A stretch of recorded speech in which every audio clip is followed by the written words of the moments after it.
Welcome to the DX Today podcast, where you get facts and no hype. I'm Ryan, and joining me today is Chloe. Thanks, Ryan. It is great to be here. We are looking at a massive report today titled AI 2026, the shift from conversation to autonomy and physical intelligence. And honestly, the headline alone tells you we aren't just talking about chatbots anymore. No, we aren't. We've spent the last 3 years essentially teaching AI how to speak our language, but the data coming out of Gartner, IDC, and McKinsey suggests that 2026 is the year AI stops talking and starts working. We're moving from reactive assistants to autonomous operators. It's being called the Agentic era, and I want to dig into that. But before we look at where we're going in 2026, we have to look at how we got here. Ryan, the report does a great job laying out the timeline, the historical context from 2022 to now. It feels like a lifetime ago, doesn't it? It does, but it's only been 4 years. In 2022, we had the LLM moment. That's when ChatGPT hit the scene and everyone realized large language models were a thing. 2023 was the enterprise awakening, where companies started panicking and trying to figure out how to use it. Then 2024 brought multimodal integration, AI that could see, hear, and speak. Right. And then 2025, which we just moved through, was all about sovereign AI and edge intelligence. Basically, companies stopped just playing with open market tools and started building their own private stacks. But here is the stat that really caught my eye in the Stanford AI report. Since 2023, training compute has doubled every 5 months. Every 5 months. Think about that. That isn't just a gradual increase, it's an explosion. And that brings us to the present. The focus is no longer on how big the model is. We're moving past model size and into model utility. It's about execution. Exactly, which brings us to our first major pillar for 2026, Agentic ecosystems. Ryan, help me break this down. People hear AI agents and they think of a slightly smarter Siri, but that's not what we're talking about here. Not even close. Gartner identifies multi-agent systems, or MAS, as the top strategic trend for 2026. This is the shift from AI that talks to AI that does. In a multi-agent system, you have different modular agents that collaborate. One agent might be an expert in supply chain logistics, another in contract law, and a third in financial forecasting. They talk to each other to solve a complex problem without a human having to babysit every step. So instead of me asking a chatbot to write an email about a shipping delay, a multi-agent system would identify the delay, check the contract for penalties, message the vendor, and update the CRM, all autonomously? Precisely. And the ROI is backing it up. McKinsey is reporting that 23% of organizations have already scaled these agentic systems. Some U.S. companies are projecting up to a 192% return on investment. Why? Because they're replacing document-centric workflows, which are slow and prone to human error, with autonomous execution. But that creates a huge technical hurdle, right? Our current internet and enterprise backends were built for human speed. Click a button, wait a second. But agent speed is something else entirely. That's a great point. Andreessen Horowitz has been tracking this. Startups are literally re-architecting the enterprise backend right now. Agent speed workloads are recursive. They happen in massive bursts that would crash a traditional server. We're seeing agent-native infrastructure becoming a requirement. It's like we're building a separate lane on the highway just for Formula One cars because the old lanes can't handle the speed. But let's shift gears to something even more tangible. Pillar number 2, physical AI. The report calls 2026 the year of the robot. This is what many are calling the physical singularity. We've had industrial robots for decades, but they were scripted. They did one thing over and over.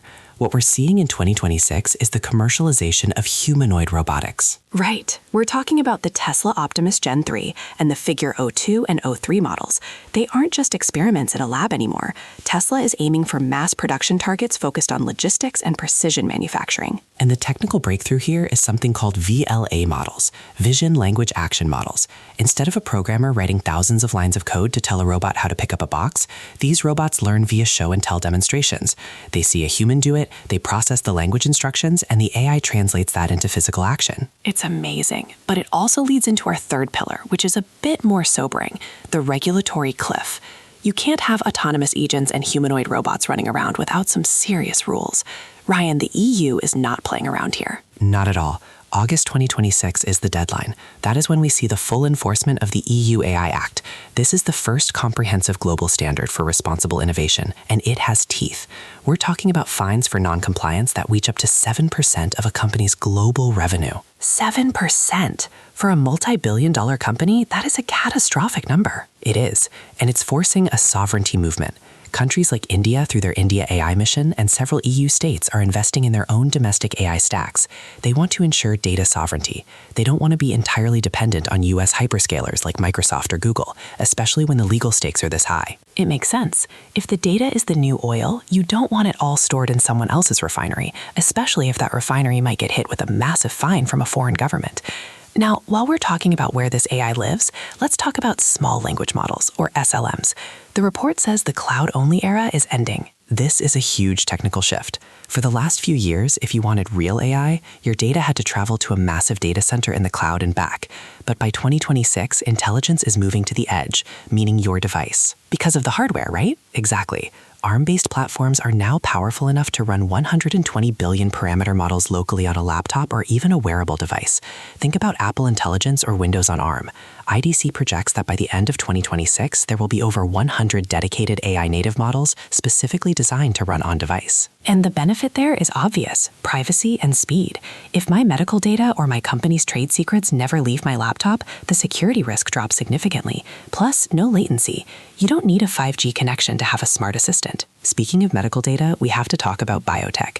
The report highlights this as perhaps the most profound human impact of AI in 2026. They're calling it an $11.8 billion revolution. It's staggering. AI-powered molecular screening is now projected to reduce drug discovery timelines by 40 to 60%. Normally, it takes a decade and billions of dollars to bring a drug to market. Sapio Sciences and other leaders are showing that machine learning has graduated from a research assistant to a co-pilot in the entire R&D value chain. We're moving into generative design for medicine. Instead of testing thousands of existing chemicals to see if one works, the AI designs a brand new molecule from scratch to fit a specific biological target. It's a complete reversal of the traditional scientific method. It's incredible. But Ryan, we have to talk about the cost of all this. Not just the dollar cost, but the physical cost. The report includes some pretty intense data on energy consumption. This is the bottleneck. You can have the smartest agents and the fastest robots, but they all run on electricity. S&P Global Energy is forecasting that data center power demand will increase by 17% by 2026. Our global power grids are being tested to their absolute limits. 17% in such a short window is huge. That's why we're seeing this massive shift towards 24/7 carbon-free energy, or CFE matching. Big tech companies are becoming energy companies just to keep the lights on in their server farms. And it's not just energy. Let's look at the broader market forecasts. Global IT spending is projected to hit $6.08 trillion in 2026. A massive chunk of that is AI-related services. And here's an interesting niche, the synthetic data market. It's expected to hit $586 million with a 37% compound annual growth rate. Wait, break that down for me. Why do we need synthetic data? Because we're running out of human-generated data to train these models on. We've already scraped most of the high-quality internet. To train an autonomous system for, say, a self-driving car or a surgical robot, you need millions of hours of data. You can't get that in the real world without it being dangerous or slow. So you use AI to create synthetic scenarios, fake but perfect data to train other AIs. Wow, so AI is literally building its own textbooks to learn from. Exactly, which brings us to the ultimate outlook for the end of 2026. The report calls it invisible infrastructure. I love that term. It means AI isn't a destination anymore. You don't go to ChatGPT. AI is just there. It's embedded in your CRM, your supply chain, your smartwatch. Right. The focus has shifted from building bigger models to smarter workflows. Human-agent collaboration is the new operational standard. But there is a warning in this report, Chloe, a very serious one. You mean the structural collapse part? Yes. The report states that organizations that fail to adopt these agentic and compliant frameworks by the end of 2026 will face a structural collapse in competitiveness. Why? Because the marginal cost of labor is starting to trend toward the cost of compute. That is a heavy thought. If your competitor is using an agentic system where the labor costs cents on the dollar for compute, and you're still doing everything via manual document-centric workflows, you just can't compete. You physically cannot move fast enough or cheap enough. It's a bit of a digital Darwinism. 2026 is the year where the gap between the leaders and the laggards becomes an unbridgeable chasm. It sounds like 2026 is the year the training wheels finally come off. We've had the hype, we've had the demos, we've had the talking AI. Now we're entering the world where AI has a physical presence, a legal framework, and the autonomy to act on its own. It's a lot to process. But as the report says, the goal isn't just more technology, it's connected intelligence, smarter workflows, faster medicine, and hopefully a more efficient way of doing, well, everything. Well, that's our time for today. A deep dive into a very busy 2026. Ryan, any final thoughts? Just one. If you're waiting for AI to arrive, you've already missed it. It's not arriving anymore. It's operating. Perfectly said. Thanks for joining us on the DX Today podcast. We'll see you next time. Take care.